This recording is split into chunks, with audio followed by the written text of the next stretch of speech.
दिसंबर का पहला सप्ताह चल रहा था। शीत ऋतु दस्त दे चुकी थी। सूरज भी धीरे धीरे अस्ताचल की ओर प्रस्थान कर रहा था और उसकी किरणें आसमान में लालिमा फैलाए हुई थी। ऐसा लग रहा था मानो ठंड के कारण सभी घर जाकर रजाई में घुसकर सोना चाहते हो। पार्क लगभग खाली हो चुका था, लेकिन हम दोनों अभी तक उसी बेंच पर बैठे बातें कर रहे थे। हम एक दूसरे की बातों में इतने खो गए थे कि हमें रात्रि की आहट का भी पता नहीं चला। मैं तो बस एकाग्रचित्त हो शुभम की दीवानगी भरी बातें सुन रही थी। मैं तुमसे बहुत प्यार करता हूँ नेहा, मुझे कभी तन्हा मत छोड़ना। मैं तुम्हारे बगैर बिल्कुल नहीं जी पाऊंगा। शुभम ने मेरी उंगलियों को सहलाते हुए कहा। कैसी बातें कर रहे हो शुभम? मैं तो हमेशा तुम्हारी बाहों में ही रहूंगी, जीऊंगी भी तुम्हारी बाहों में और मरूंगी भी तुम्हारी ही गोद में।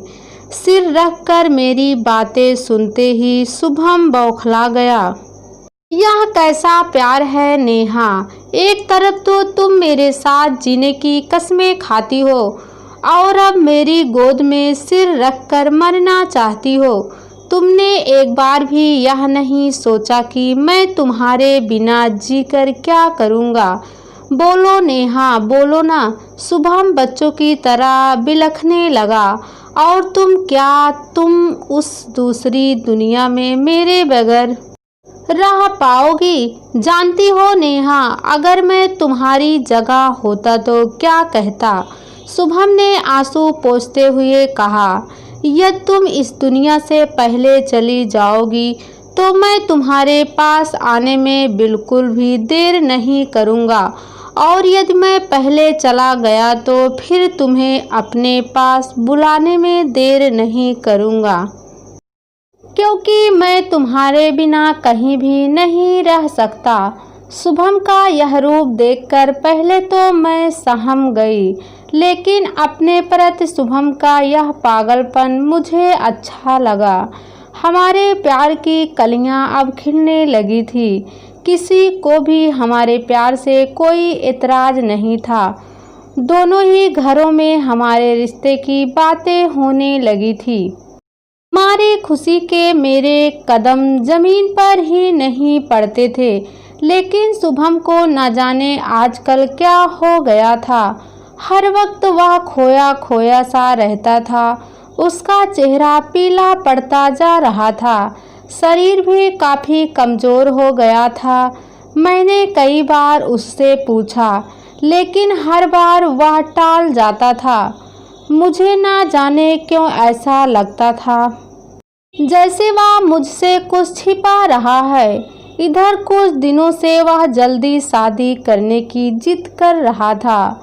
उसकी जिद में छिपे प्यार को मैं तो समझ रही थी, मगर मेरे पापा मेरी शादी अगले साल करना चाहते थे ताकि मैं अपनी पढ़ाई पूरी कर लूं। इसलिए चाहकर भी मैं शुभम की जिद ना मान सकी। जब शाम को शुभम ने फ़ोन करके मुझे अपने घर बुलाया, जब मैं वहां पहुंची तो घर में कोई भी नहीं था। शुभम अकेला था। उसके मम्मी पापा कहीं गए हुए थे। शुभम ने मुझे बताया कि उसे घबराहट हो रही थी और उसकी तबीयत भी ठीक नहीं थी, इसलिए उसने मुझे बुलाया है। थोड़ी देर बाद जब मैं उसके लिए कॉफ़ी बनाने रसोई में गई, तभी शुभम ने पीछे से आकर मुझे आलिंगन कर लिया। मैंने घबराकर पीछे हटना चाहा, लेकिन उसकी बाहों की जंजीर ना तोड़ सकी। वह बेतहास मुझे चूमने लगा। मैं तुम्हारे बिना नहीं रह सकता नेहा, जीना तो दूर, तुम्हारे बिना तो मैं मर भी नहीं पाऊंगा। आज मुझे मत रोको नेहा, मैं अकेला नहीं रह पाऊंगा। मेरे मुंह से तो आवाज़ तक नहीं निकल सकी। और एक बेजान लता की तरह मैं उससे लिपटती चली गई। उसकी आंखों में बिछुड़ने का भय साफ झलक रहा था और मैं उन आंखों में समाकर इस भय को समाप्त कर देना चाहती थी। तभी तो बंद पलकों से मैंने अपनी सहमति जाहिर कर दी। फिर हम दोनों प्यार के उफनते सागर में डूबते चले गए और जब हमें होश आया तब तक सारी सीमाएं टूट चुकी थी। मैं शुभम से नजरें भी नहीं मिला पा रही थी और उसके लाख रोकने के बावजूद बिना कुछ कहे वापस आ गई। इन 15 दिन में ना जाने कितनी बार वह फोन और एसएमएस कर चुका था, मगर ना तो मैंने उसके एसएमएस का कोई जवाब दिया और ना ही उसका फ़ोन रिसीव किया। 16वें दिन शुभम की मम्मी ने ही फ़ोन करके मुझे बताया कि शुभम पिछले 15 दिन से अस्पताल में भर्ती है और उसकी अंतिम सांसें चल रही है। शुभम ने उसे बताने से मना किया था, इसलिए वह अब तक उसे नहीं बता पा रही थी। इतना सुनते ही मैं एक पल भी ना रुक सकी।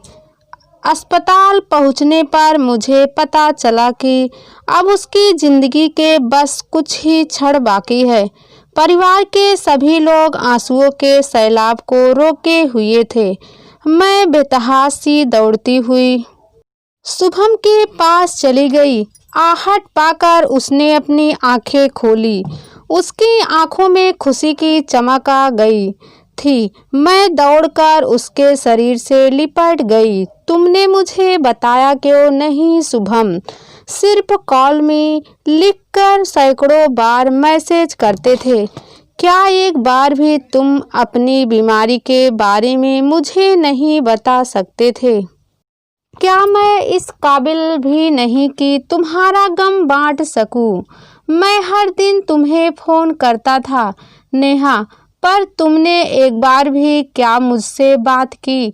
नहीं शुभम, ऐसी कोई बात नहीं थी, लेकिन उस दिन की घटना की वजह से मैं तुमसे नज़रें नहीं मिला पा रही थी। लेकिन गलती तो मेरी भी थी ना नेहा, फिर तुम क्यों नज़रें चुरा रही थी?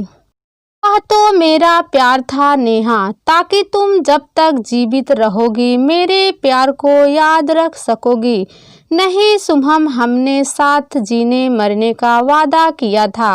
आज तुम मुझे मझधार में अकेला छोड़कर नहीं जा सकते। उसके मौत के एहसास से मैं कांप उठी। अभी नहीं नेहा, अभी तो मैं अकेला ही जा रहा हूँ, मगर तुम मेरे पास जरूर आओगी। नेहा, तुम्हें आना ही पड़ेगा।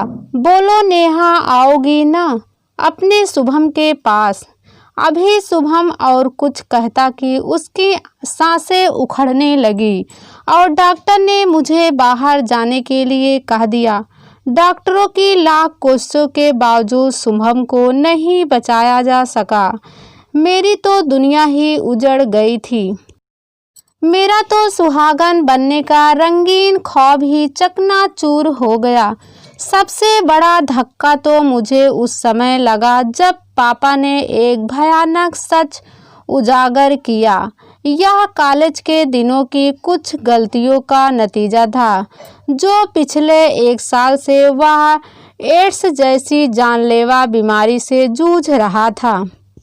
उसने यह बात अपने परिवार में किसी से नहीं बताई थी, यहाँ तक कि डॉक्टर से भी किसी को ना बताने की गुजारिश की थी। मेरे कदमों तले जमीन खिसक गई। मुझे अपने पागलपन की वह रात याद आ गई जब मैंने अपना जिस्म शुभम को समर्पित कर दिया था। आज उसकी 5वीं बरसी है और मैं मौत के कगार पर खड़ी अपनी बारी का इंतजार कर रही हूँ। मुझे शुभम से कोई शिकायत नहीं है और ना ही अपने मरने का कोई गम है, क्योंकि मैं जानती हूँ कि जिंदगी के उस पार मौत नहीं, बल्कि शुभम मेरा बेसब्री से इंतजार कर रहा होगा। मैंने शुभम का साथ देने का वादा किया था। इसलिए मेरा जाना तो निश्चित है, परंतु आज तक मैं यह नहीं समझ पाई कि मैंने और शुभम ने जो किया वह सही था या गलत।